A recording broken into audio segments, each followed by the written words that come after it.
Hello, and welcome back to another episode of the Great Movie Pod. If you'll notice, it's just me today.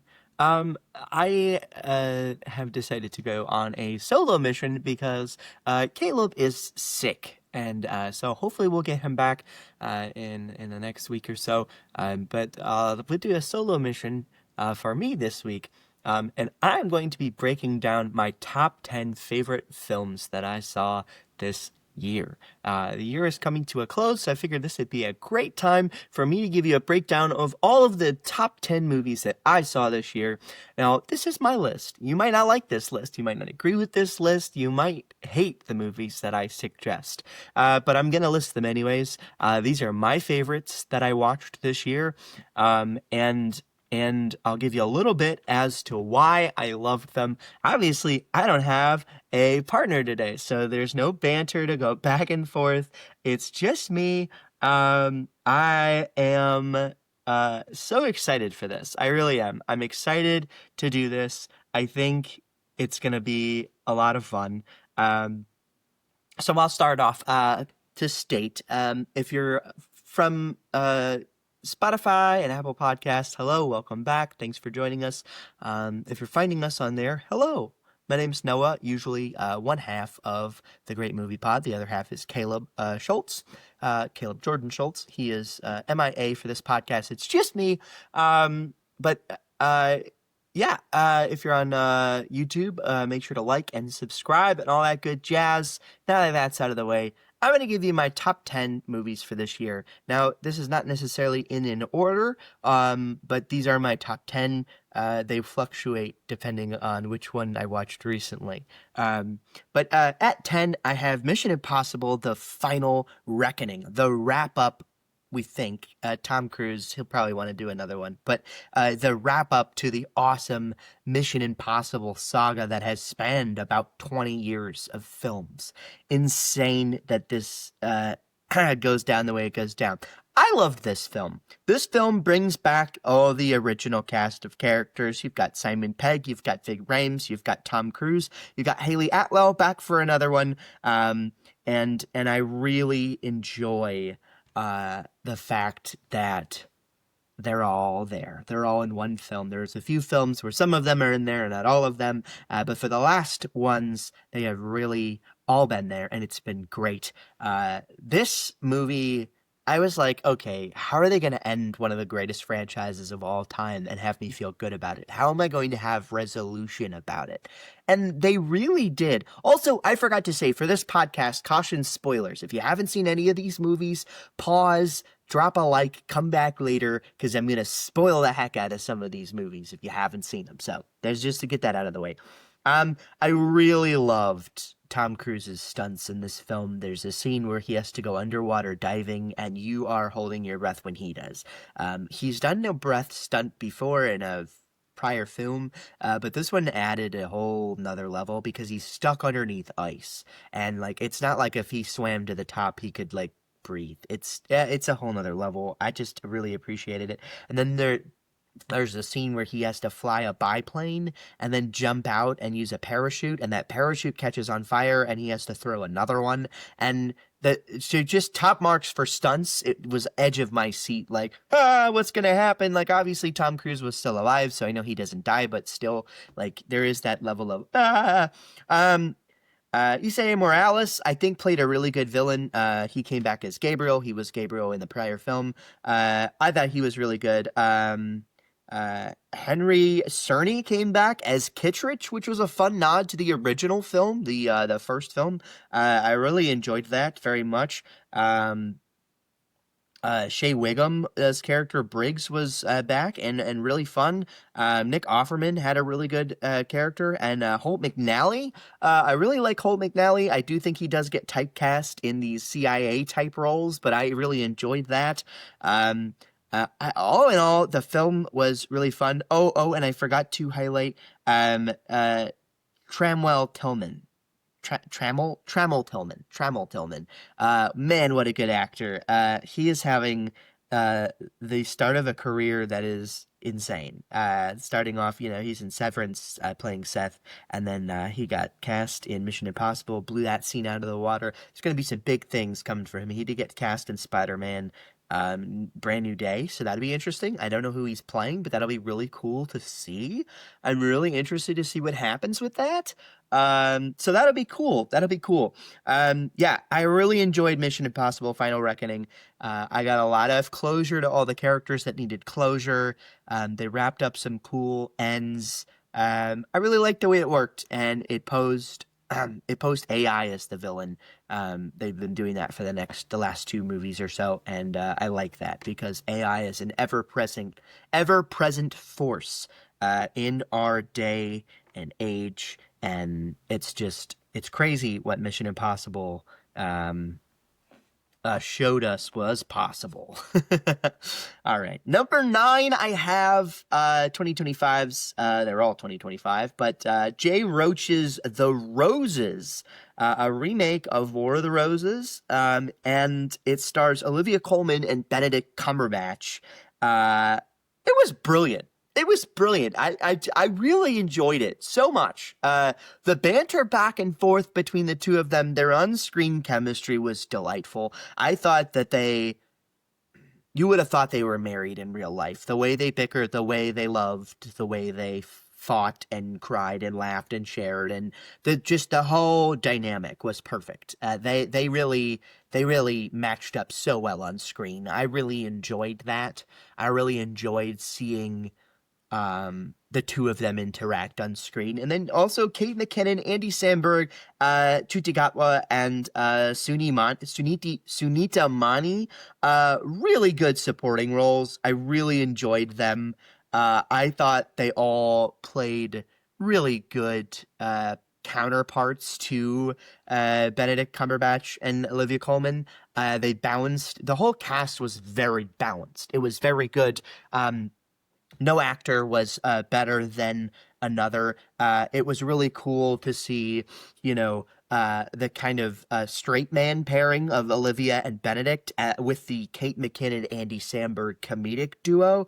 The four of them balanced so well because you have, Shakespearean actors with a couple SNL alums. So it balanced so well, and you forget that that you're that these guys as as SNL alums. Like, they really are such a weird, like, there's a great scene with Kate McKinnon where she's like trying to hit on Benedict Cumberbatch like in front of her husband, and it's just like such a funny, like, I don't know, it's just a funny time.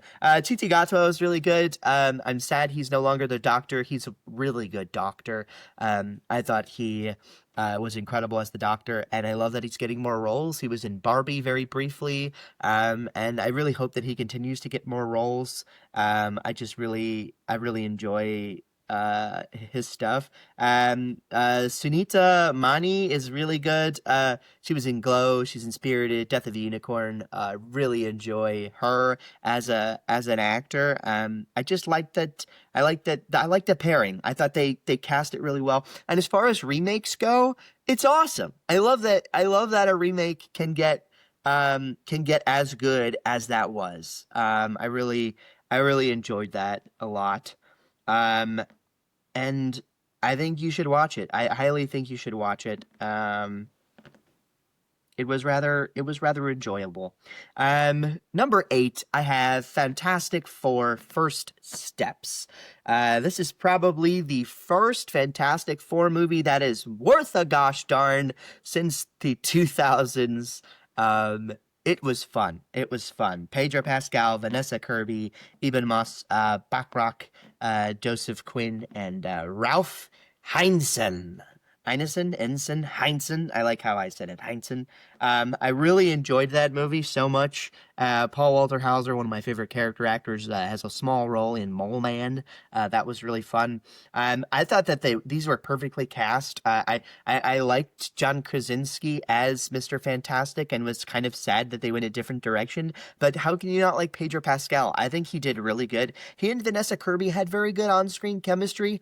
I don't think it was the greatest. I think they could have had better on-screen chemistry, but it was pretty good. It was pretty good. I very much enjoyed their work.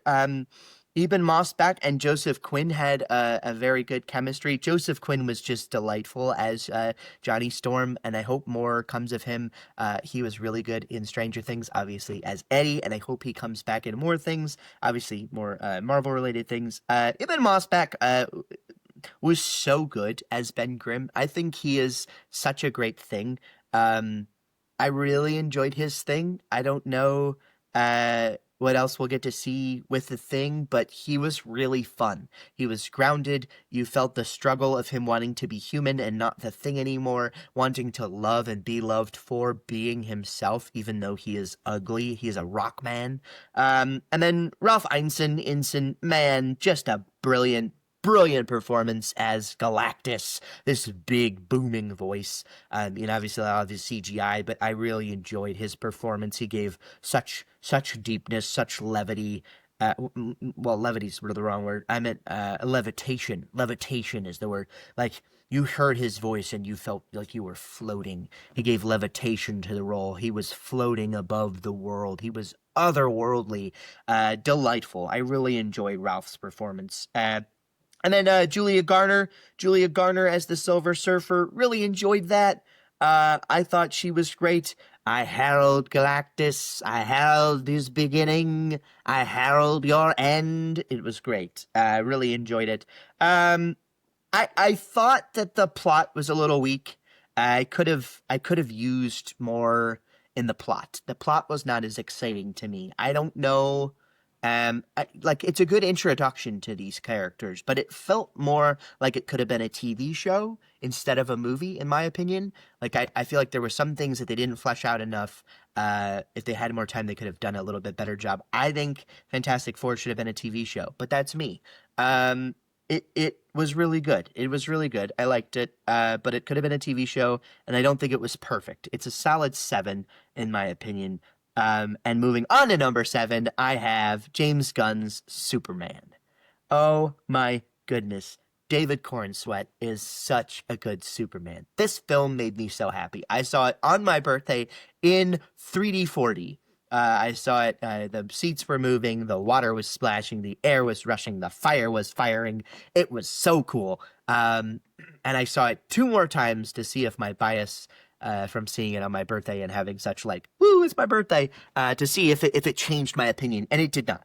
It is a solid film. I would like to rewatch it again to see if it still holds up, post the hype, because when I rewatched it twice, I still was in the cycle of hype, and now that the hype is kind of down.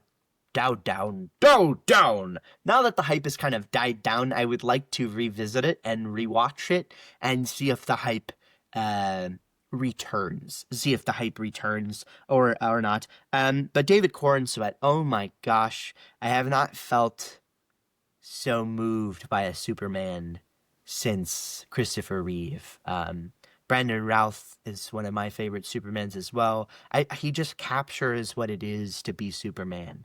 I love Henry Cavill's look for Superman, but Superman to me captures emotion that I don't think Henry Cavill captured for me. Now I know I'm going to get hate for that, and our podcast is going to get crushed from all the Restore the Snyderverse people, but I'm a Team Snyderverse, so don't hate on me too much. But David Corenswet and Rachel Brosnahan, as much as I love the Snyderverse, one of my biggest problems was Lois Lane. I don't think Amy was a very good Lois Lane. For one, she's a redhead, and Lois Lane needs to be a brunette. And two, there was just not a chemistry there, I don't think, between Amy Adams and Henry Cavill the way there is with David Corenswet and Rachel Brosnahan. It is beautiful. They match so well. I would love a TV show just with them. And I know there's already a Superman and Lois, and that's really good. I think I liked it very much. The two of them were so good. Nicholas Hoult, I was surprised how much I enjoyed his Lex Luthor. But that being said, it's still not my casting.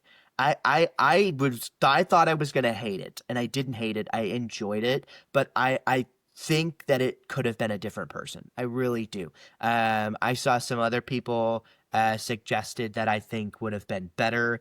I don't know. I really Um, for instance, perfect casting for me. I saw someone suggest Billy Zane.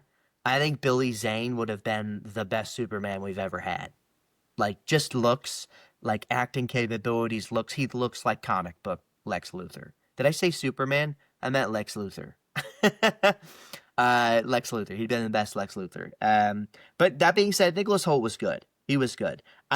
I don't necessarily love it, but he was good. He was better than I thought he'd be terrible, and he wasn't terrible. Um, but I don't think I loved it as much as I should have. Um, there were a lot of fun little roles. A lot of fun little roles here. Alan Tudyk as Gary, Bradley Cooper as Jor-El, Micah Rooker as Superman Robot, Pom Klemf as another one. And then you've got your side characters. I really enjoyed Wendell Pierce as Perry White. I thought he was great. I'm a huge Wendell Pierce guy. I think he is one of the greatest actors of our generation. Pruitt Taylor Vince, what a great Pa Kent. I was all interested to see what he would do with the role because he's not like an A-list actor, and he killed it. He really killed it. I cried during his scene where he's sitting on the porch with Clark, and if you saw the movie, you know the scene. I cried. It was great. Skylar Gisondo was awesome as Ginny Olsen. I loved it. Absolutely loved him as Jimmy Olsen. Very, very hard to not love.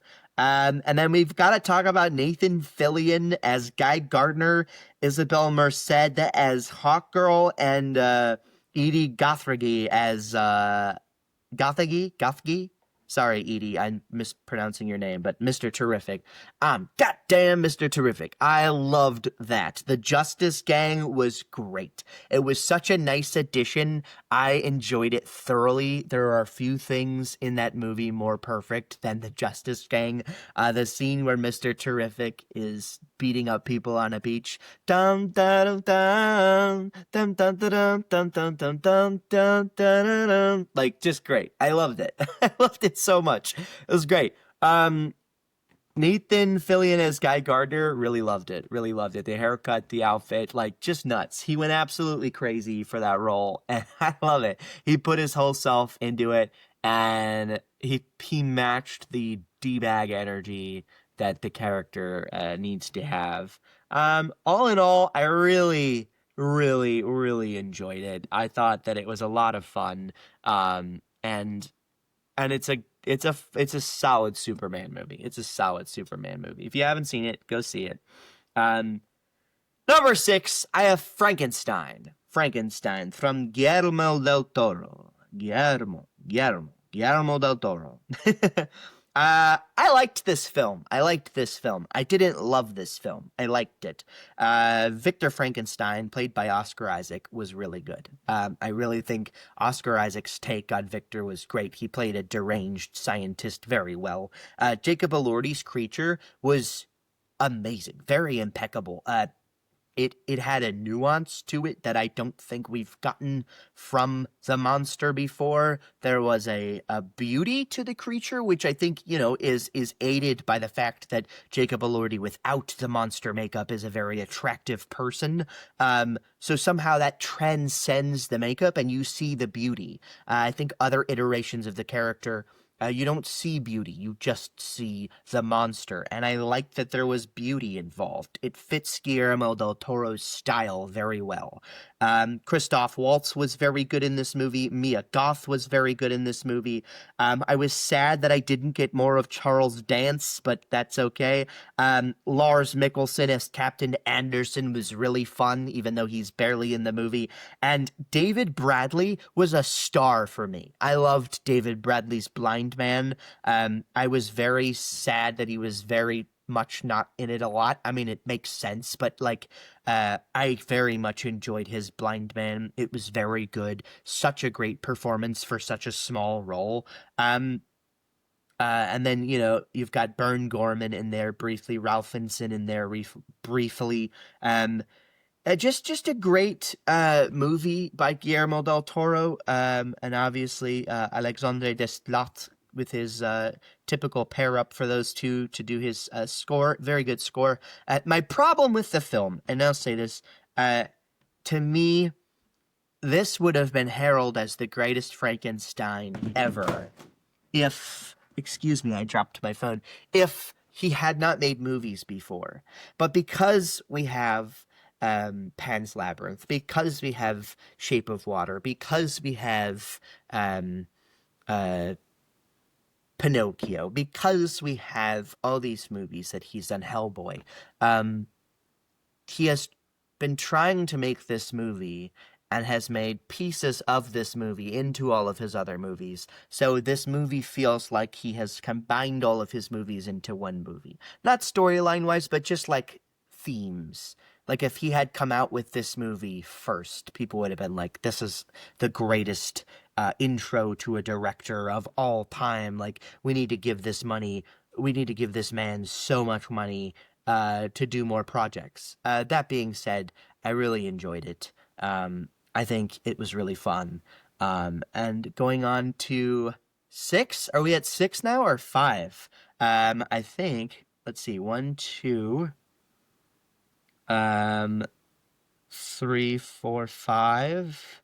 And we need one, two, three, four, five. You're at five. Okay, so number five, I have Ballerina, spin-off of the John Wick series starring Ana de Armas as Eve. I thoroughly enjoyed this movie. I did not think that a spin-off of John Wick would be as exciting as the John Wick franchise itself, and I was so wrong. Now, John Wick is in this movie, but he's briefly in this movie. He's not one of the main characters. It is fun to see Keanu pop up in this. I really loved seeing Angelica Houston and Ian McShane back in their roles. And Gabriel Byrne was really good. Gabriel Byrne, oh my gosh, the Chancellor. He played such a good villain. And obviously, you know, Lance Reddick, so sad. Rest in peace. A really tremendous actor. So sad that this is one of his last films. And then Norman Reedus. This movie to me was just so fun to watch. I really loved it. I loved the fight scenes. The choreography was crazy. I was worried that Ana de Armas would not be able to carry a film by herself, but she really did. She carried it like a badass, and I loved seeing all she did with it. It was great. I really enjoyed it. It's very hard to carry a movie, especially a franchise that is not your franchise. Like that's a John Wick movie, and she carried it without John Wick. And I thoroughly enjoyed that very much. Yeah, I really liked that movie. And number four, another movie that I really loved is Sinners. Where's Uncle Caleb when I need him? Yeah, Sinners is four on my list. Oh my gosh, what can be said about this movie that hasn't been said? I don't know. But Ryan Coogler just slayed the pants off this film. You had no clue what it was going to be when you went into it. You were like, I don't know. It's a horror movie set in the deep South, the Gothic South. And boy, was it so much more. It is a love letter to music. It is a love letter to Gothic theme. It is a love letter to all things vampire. It is so good. It is a love letter to Black culture. It is a love letter to the South and the South's history. And it is so good. Michael B. Jordan is incredible. Jack O'Connell as Remick is amazing. He plays one of the best supporting roles of the year, and I hope he gets an Oscar nomination. Haley Steinfeld was incredible. Oh my gosh, the list goes on. I thoroughly enjoyed it. Delroy Lindo was brilliant, and he should get nominated. Delroy Lindo was so good in this movie, and I don't think a lot of people are talking about it. He didn't get nominated for a Golden Globe, and he really should have. His performance was so freaking good, and I feel like I feel like he deserves way more recognition for all that he did for this film. Um, man, was this movie special. I really loved how it highlighted um, music. I love how they made music special to the theme of the film. It wasn't just, we've talked a lot on this podcast about music and about themes and scores, and we've done podcasts about music, and this movie not only had an amazing soundtrack, um, but it had music as a central theme to the film, and Ludwig Göransson just did such an amazing job, like such a good job with blending blues and Celtic music and jazz and rap and uh, blues. Like, just, I think maybe I said blues twice, but blues, like Blues Clues. There was so much blues in this, and oh my gosh, like it got nominated for original song for the Golden Globes. Um, for obvious reasons. This kid Miles Canton, his voice is so cool. Like I love what the soul that he put into his his stuff. Like the you could just feel the heart and the you could feel the weight of the things he was singing about. And then there's Adrian Ward Hammond. Oh my gosh, Adrian was so good. I think that's her. Oh no. Andrian? An Andrane? Andrane. Hold up. Yeah, Andrane. That's her name. Andrane Ward Hammond. Why did I say Adrian? That's terrible. Andrane Ward Hammond. I got it. Andrane was so good. Oh my gosh. Like, just, oh man. Just hot sauce. Like, just butter. Like, smooth butter. Like, oh my gosh. I loved her performance. Like, just, oh, what a balance. What a balance. Just given every single ounce. Like there wasn't a look that was wasted on screen. And that's like some performances in movies you're like, "All right, we could have gotten better." In Sinners and specifically with Androne, like uh there is not a wasted look. There is not a wasted moment on screen, and I love it. Michael B. Jordan, same thing. There is not a wasted moment. He is so cool as Smoke and Stack. Like, I would love, like, I don't want there to be a spinoff. I don't. But if they made one, I would love a Smoke and Stack spinoff where you show them go to Chicago and you show them cross up Al Capone. Like, I just love Smoke and Stack. They were such cool characters. I usually don't like movies where where one character plays two roles, but it really worked for me. It was really fun. I loved it. I cannot speak highly enough about Sinners. I saw it 3 times in theaters. I have been begging my uncle to watch it. So, Caleb, if you watch this podcast, watch it. It's so good. And if you hate it, you're just wrong.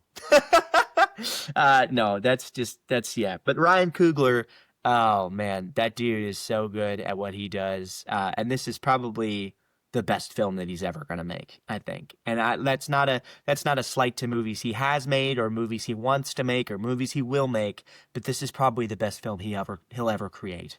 And that's just that's how good it is. That's how good it is. Really, really enjoyed it. And then next, I'm gonna go for number 4 on this list. Predator Badlands. Predator Badlands is my number 4. This movie is the greatest Predator movie outside the first one. And if there was no nostalgia attached to the first one, it might be better than the first one. I thoroughly loved this movie. Elle Fanning as Tessa and Thea was great.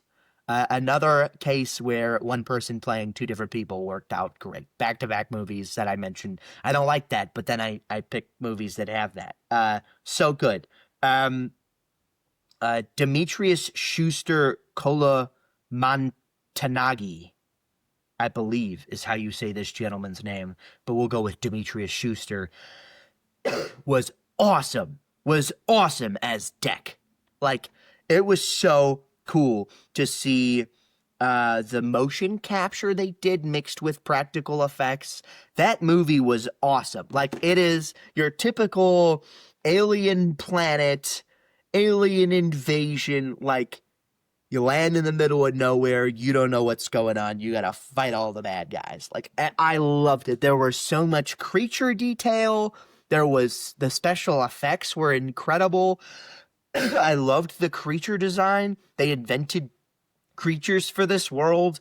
Also, it is a movie that takes place in the Alien universe, which I like. I wish that they would come out and fix that completely, like officially make that official Ridley Scott doing it himself, because the Predator movies take place in the Alien universe, but the Alien movies do not necessarily take place in the Predator universe, and I don't like that that is a thing. But it is really cool. Wayland Yutani and the synths are in this movie, and I liked that. I liked that a lot. They're very similar in their themes. There is a whole Alien versus Predator movie, and I'm sure we'll get to that as its separate pod in and of itself, going through the Predator movies and the Alien movies. But I loved this film. I thought it was great.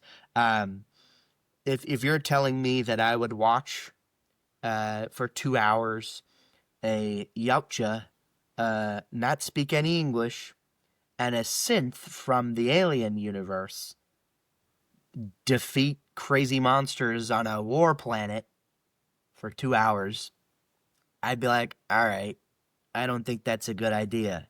But they made it work, and boy, is it fun. It's a fun ride.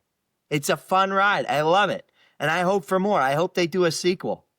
Because the Yautja has his clan now, and I hope that this Yautja deck does more stuff. I hope we see more of Deck. But it also works as a one-off. If you never want to do anything with Deck again, you can, because his story was perfectly wrapped up. I loved it. I loved the idea that the Predator, the Yautja, has to defeat a giant monster as a conquest or be killed because he's a runt. I love that idea. The idea that we are learning more about the Yautja and how they operate as a clan, as a species, and it's not based on the stupid humans, the roided out humans that are fighting one Yautja.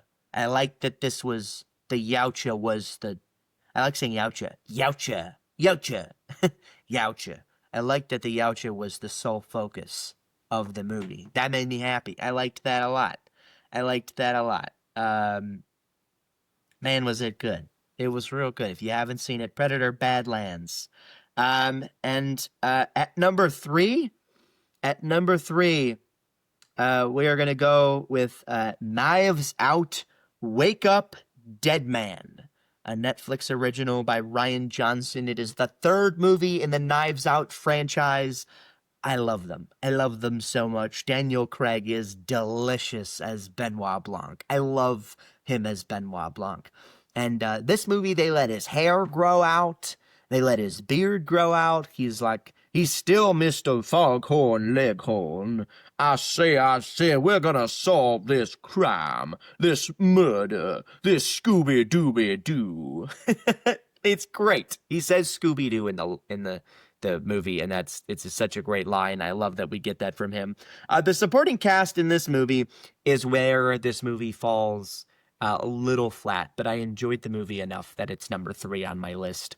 The supporting cast compared to other films was not as good, but Josh O'Connor was really good as Father Judd.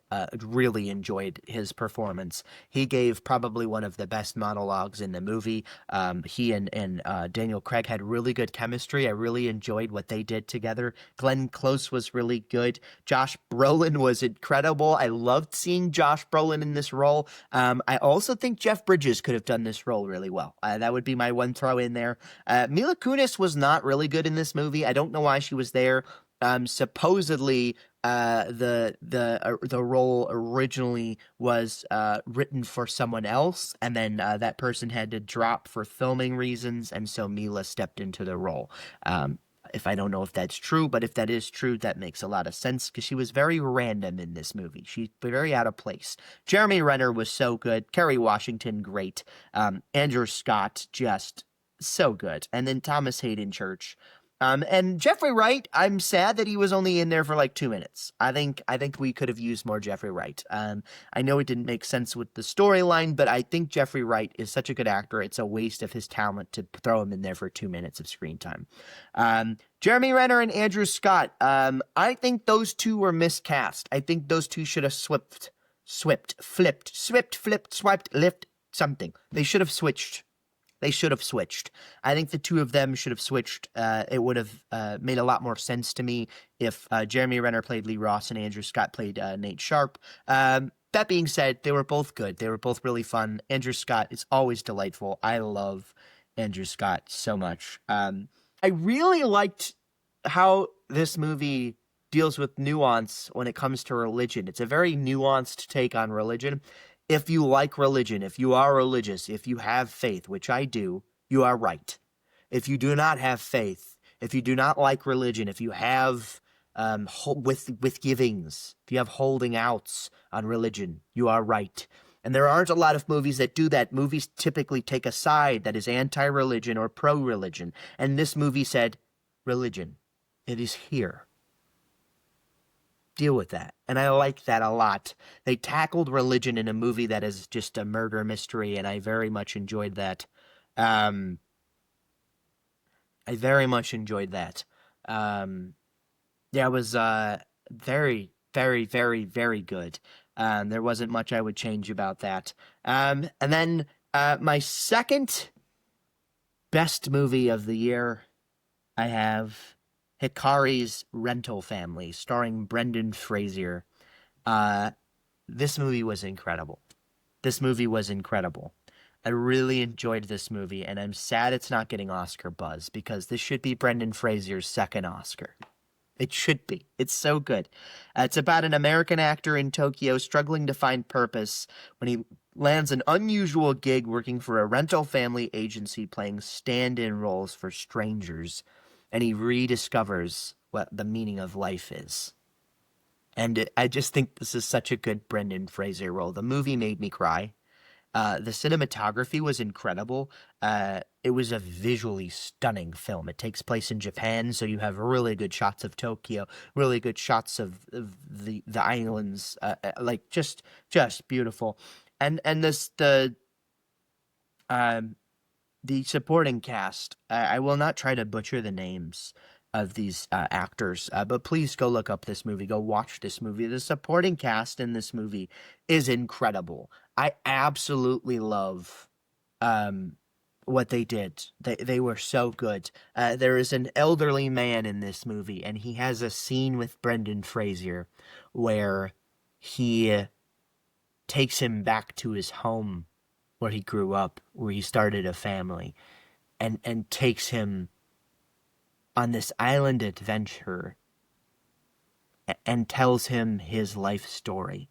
And there's this beautiful moment under a beautiful tree in this garden to the ancestors, to the gods. And this movie is one of those movies that like gives you the meaning of life, gives you the zest for life. You walk out of the movie going, I love life. I love being alive.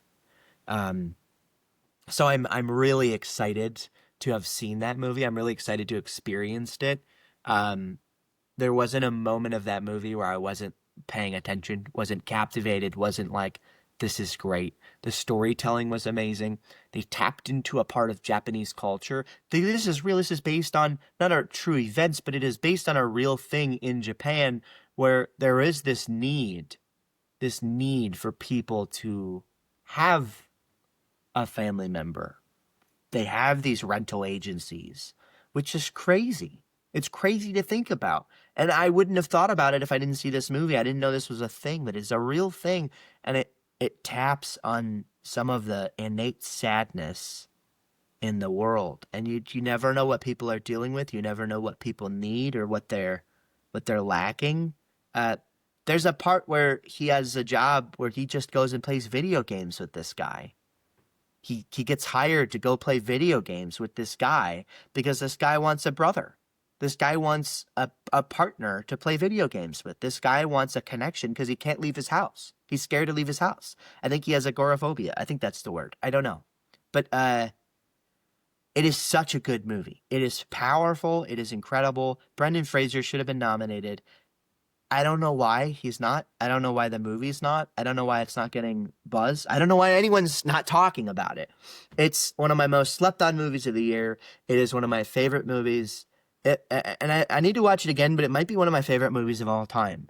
And I know that's a wild thing to say, and my uncle would be like, "All right, man, well, but but it is. It is so good. I really enjoyed every second of it. And now to my favorite movie of the year. A movie that I also enjoyed every second of. And that is Chloe Zhao's Hamnet, starring Jessie Buckley and Paul Mescal. Wow. This movie absolutely wrecked me. Just wrecked me. This movie deals with loss, deals with life, deals with love, deals with hate, deals with all the facets of human emotion. If you don't know what it's about, it is a look at William Shakespeare's marriage and his kids and the subsequent loss of a child that introduces him to the idea that helps him to create the play Hamlet. And Paul Mescal plays William Shakespeare. Jessie Buckley plays his wife. And the two of them should win Best Actor and Best Actress. It's so good. Jessie Buckley puts in the career of maybe her whole career. There is a scene where she gives birth where it's not like you're watching a movie and you're like, I know I'm watching a movie. You're like, she's actually giving birth on screen. Like, that's how it felt. It's not the case, but that's how it felt. It was like, whoa. You're feeling all the emotion, all the pain, all the anguish, all the whatever, because she gives birth to a still baby. But then that baby it was not actually a still baby, but like, just the emotions of a mother. And then when she loses her child, just what you feel. Like, if you've ever lost a child, if you've ever lost a sibling, a mother, a daughter, a brother, a cousin, if you ever lost someone, this movie, it'll make you feel things. It'll make you feel things.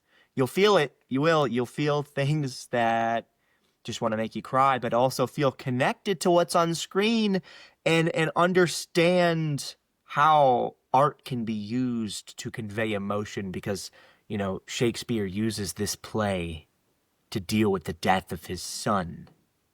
And that's just mind-boggling to me. And that's historically proven that is the case. This movie is based on, you know, it's a fantasy telling of historical. It's like historical fiction, you know, but it is based on truth. It is based on an actual story. And Paul Mescal acts the pants off of Shakespeare. If you listen to him say Shakespearean lines in this movie, you're like, you were born to play Shakespeare, my friend. And he is. And it's so good. Hamnet made me cry multiple times. My wife was weeping the whole time. And, yeah.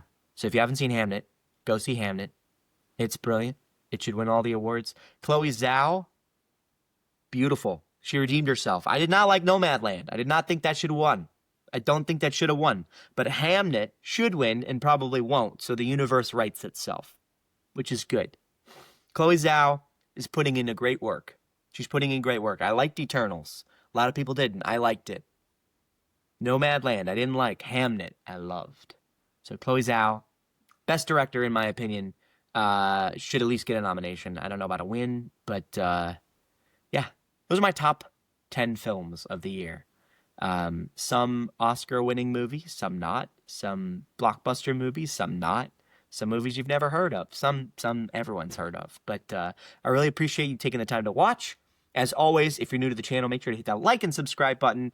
And hopefully we'll see you next week. I am going on my honeymoon. This will drop the Friday that I am on my honeymoon. I'm going to Ireland. Boop, boop. We may be able to record for next week when I get back. If not, we might have to skip a week. So we might end up missing a week of the pod. We did take off for Christmas, but we will be back in the new year. So stay posted. Thank you so much for being here. We'll see you on the next one.